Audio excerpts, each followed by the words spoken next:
Yes!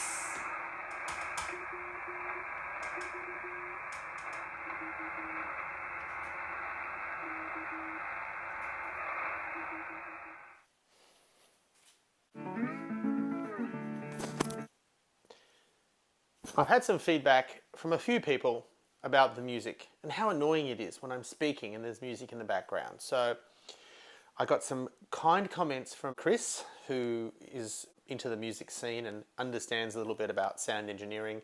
He made some good suggestions, which I will probably put into play down the track, about compressing sound so that it automatically receives when someone is speaking and lowers the sound and whatnot. In the meantime, what I'm going to do is, there will be music in my videos, but if I am speaking, the music will stop. If you can't say anything real nice, it's better not to talk at all, that's my advice. So that all you old people will be able to hear what I'm saying. And I include myself in that group of old people who have had their hearing shattered by static clashes on 500 kilohertz, hours and hours of listening to Bakelite headphones. What's that? I can't hear you. The main topic of this video is going to be my first successful QSO on this little 2-transistor transmitter. And I'm going to show you now a quick clip of me putting it through its paces on my brand new power meter, SWR meter, and we'll be able to see exactly how much power is coming out of it. Okay, the moment of truth is at hand. Let's look at the bottom scale here. It's going from 0 to 5. Let's zoom in. Let's key down. Wow. Okay, so we're about 400 milliwatts. So I'm really surprised that this thing gets out as well as it gets out.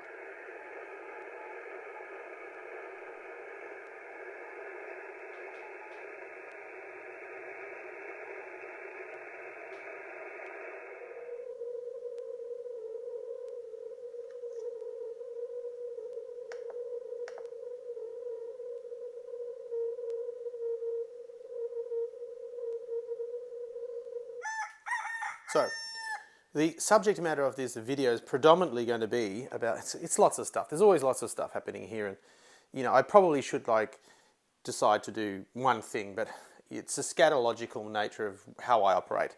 I had a QSO. Last video, I talked about this transmitter, 2-transistor transmitter. And I said in the comment section, if you could comment below, and if there's someone in VK2 land that wants to try and do a QSO, please hit me up for it. Now, Peter Parker, the guru of QRP, the author of the Australian Ham Radio Handbook, and numerous other titles on QRP antennas and QRP operating and amateur radio in general. Bought his book. I'm going to do a review on that shortly. He was nice enough to actually say, hey, I'll meet you on 80 meters tomorrow. He actually tried to get me that on one of the nights beforehand, but I was not able to get to the shack. But he said, hey, we'll organise a QSO the following night. It was about 9 p.m. And the QSO went for about half an hour, so he was very, very patient. I was running a very low power. I was listening to the Lake Macquarie software-defined radio, because I don't have a receiver here yet. And Peter was listening to the VK5 software-defined radio. And he was getting me at a reasonable signal. In fact, wrote down a little bit of what he said here. He said that he was only getting bits of what I was sending. That was largely due to QSB, the fading. So the QRM, the man-made interference, and the QRN at this end of things was quite high, along with QSB fading. Said that he was running 10 watts, that it was noisy, but he was getting me 539. So readability 5, strength 3, tone of 9, because it was noisy. And he was using the VK5 ARG software-defined radio. And of course, at the end, he said, sometimes clear. Thanks for the QSO, George. 73s, VK2 AOE. This is VK3 YE. And I'm going to staple that to my wall up here of memories, because that's my first QSO in 30 years. And Peter was nice enough to persevere under what was very difficult circumstances. So I'm hoping soon that I'll have the frequency agility I need, because one thing this QSO told me was that if I can get all the way to Victoria on 300 milliwatts, which is part of the fun, it just shows you the power of QRP operating, and you're going to have less worries regarding RFI, radio frequency interference of your neighbours. You're not subjecting your neighbours to huge amounts of electromagnetic interference and radiation for that matter. Not that at HF it's that much of a worry. So hopefully soon I shall have a transceiver. This is the OzQRP DCT. It's got a direct conversion receiver in it. Receiver's working. I'm so close. The receiver's working. All the functions are working on the receiver. It's receiving well. Now I'm having trouble adjusting the transmit. Current's doing weird things. And when I do key the mic and talk into it, on my software-defined radio, I can hear a single side or double sideband signal. When I key the key on it, I can hear Morse code coming out of it. Unfortunately, it's 200 milliwatts, not 5 watts. So I strongly suspect, and I'm gonna meter it tomorrow when I'm feeling a little bit more engaged and less tired. But I strongly suspect that MOSFET final stage transistor has been fried, and so I'm going to have the fun of trying to desolder that out of the board.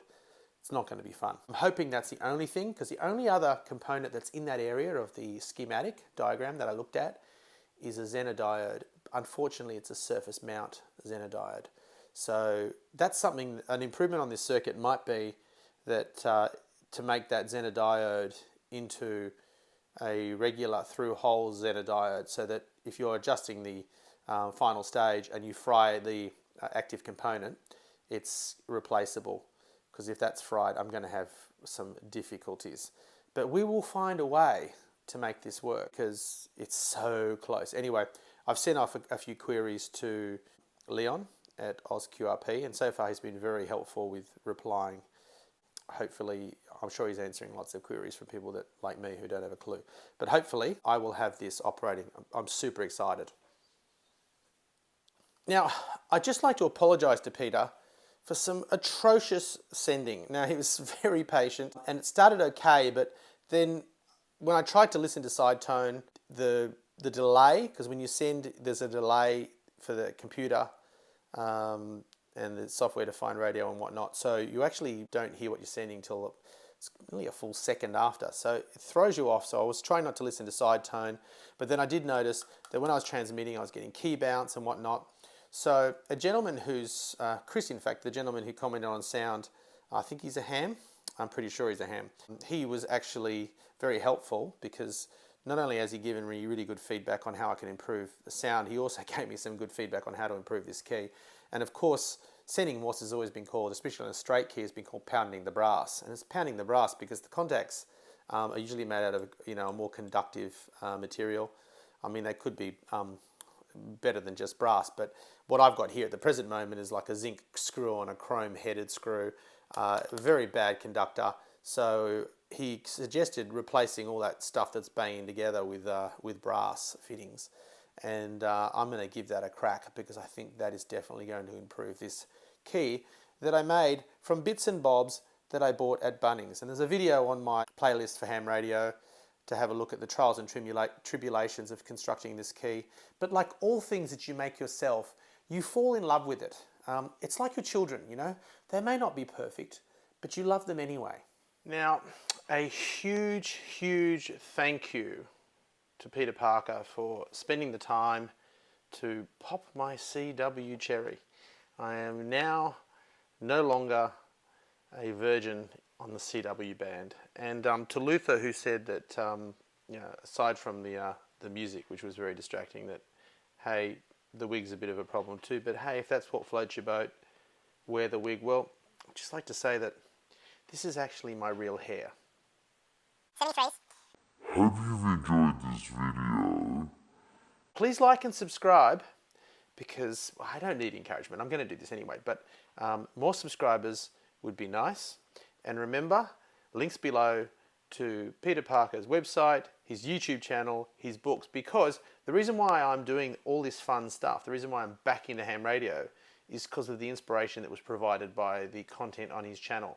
And I'd just like to say that 18,000 subscribers, considering that there's 14,000 hams in Australia, is an incredibly high number of subscribers. But I would like to think that as the self-subscribed president of the Peter Parker fan club, that we can make it 25,000 in short order. And then who knows how high it can go, because I think that the content that he produces has definitely an appeal to people across the board, anyone that's home brewing especially, making antennas, etc., etc. And we can get more subscribers enjoying the content. And that will mean more ham radio operators, more people doing CW, more people doing QRP, and that's going to make this hobby a lot more fun. 73s, see you in the next video. Bye.